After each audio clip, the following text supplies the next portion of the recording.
Australia ভাই, আসতে ভাই, মানে এটা কোনো আইসিসি টেস্ট চ্যাম্পিয়নশিপের ফাইনাল না। আর বা এটা কোনো এমন কোনো ম্যাচ না যে ম্যাচ যদি হেরে যান আপনারা, তাহলে যে আপনি কোনো টুর্নামেন্ট থেকে বাদ হয়ে যাবেন। ভাই এটা কোনো টুর্নামেন্ট না, একটা বাইলাইটারাল টেস্ট সিরিজ। সামনে এমন কোনো দল না, ওয়ার্ল্ডের 1-2 নাম্বার দল না যে আপনার রেপুটেশনের বিষয় আছে।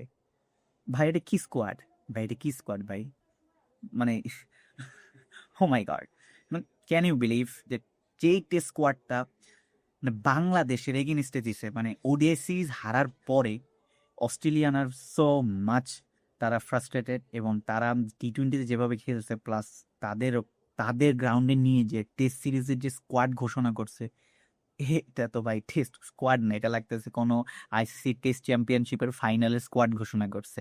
মানে কে নাই এটার ভিতরে, আমার শুধু জানতে ইচ্ছা করে এটা, যে ভাই মানে একটা ছোট্ট মশা মারতে ভাই কামান লাগে না, এতগুলা কামান নামাই দিছেন কেন প্লিজ। না, মানে একটু হালকাভাবে নেন, কিছু এমন কিছু হয়ে যায় না, এমন কিছু হয়ে যাবে না আমরা 1-2টা টেস্ট যদি জিতে যাই আপনাদের এগেনিস্টে। সো আপনারা যারা জানেন না তাদের জন্য বলে দিই যে টেস্টে স্কোয়াড আসছে অস্ট্রেলিয়ার, অ্যান্ড তারা বাংলাদেশের সাথে খেলতে নামছে কিনা আমার এটা নিয়ে অনেক সন্দেহ হইতেছে। বাট লেট মি, আমি আগে স্কোয়াডটা বলে নিই আমার এখানে আছে সামনে।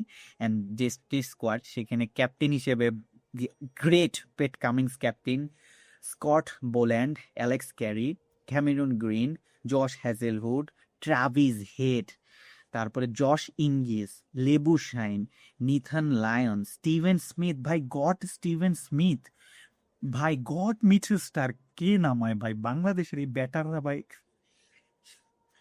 যে তারপর রয়েছে জ্যাক, এরপর একজন জ্যাক রয়েছেন আর একজন ওয়েবস্টার রয়েছেন। সো এই হচ্ছে in totally squad. I hope সবাই জানেন, কারে চিনেন না ভাই। মানে এই স্কোয়াড, এটা এই যে স্কোয়াডটা, সেটা পৃথিবী ধরেন খুব ভালো ভালো টিমের এগেনিস্টে নামানো, প্লাস হচ্ছে আমার কাছে পার্সোনালি যেটা লাগে যে টেস্ট চ্যাম্পিয়নশিপের ফাইনাল স্কোয়াড নামাই দিতেছে।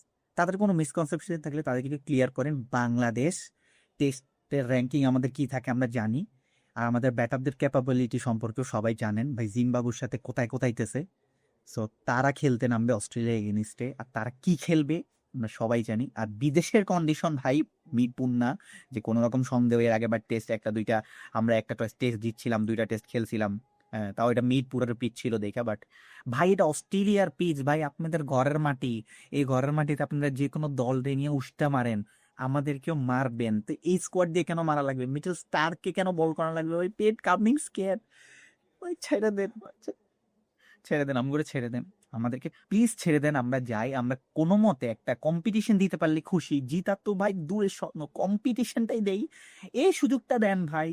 মানে কি 36 রান ইন্ডিয়ার অল আউট করছেন, আমগুলো কি 20 রানে অল আউট করবেন, এই এই ইন্টেনশন নিয়ে নামছেন? মানে ওডিআই সিরিজ দিতে কি ভুল করছি? প্লিজ ছেড়ে দেন ভাই, প্লিজ আমাদেরকে ছিপ দেন। বাংলাদেশের যে ফর্ম, ছেড়ে দেন ভাই প্লিজ। আর এরই সাথে সাথে যে ইন্টোটা বাংলাদেশের কি স্কোয়াড আসবে দেখে নিন না, আপনি স্কোয়াড দেখে নিন না।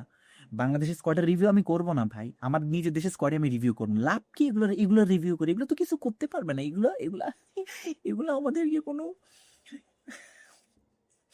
আই ডোন্ট নো ভাই, ভাই কি অবস্থা হবে, লাইক প্যান্ট খুলবে, লুঙ্গি খুলবে, জামা খুলবে, সব খুলে সবাই সামনে বেইজ্জতি করবে। আর বাংলাদেশ যে টেস্ট যে র্যাঙ্কিং আছে, সেই র্যাঙ্কিং আমি জানি না কত নাম্বারে আছে, মানে ভালো নাম্বারই আছে, চাপ আছে, নিজের পজিশনে ব্যাক করতে হবে। সো কোনো দিক থেকে আসলে অস্ট্রেলিয়া আমাদেরকে হালকাভাবে নেয় নাই, তারা খুবই খুবই সিরিয়াসলি নিচ্ছে, এটা তাদের স্কোয়াড দেখলেই বোঝা যায়। তারা কোনো রকম ছাড় দিবে না, প্রপার টেস্ট খেলে তারা যত বেজ্জতি করার করবে, করে তারা র্যাঙ্কিং এ উপরে যাবে, কারণ তাদের কাছে প্রত্যেকটা টেস্ট ম্যাচ ইম্পর্টেন্ট।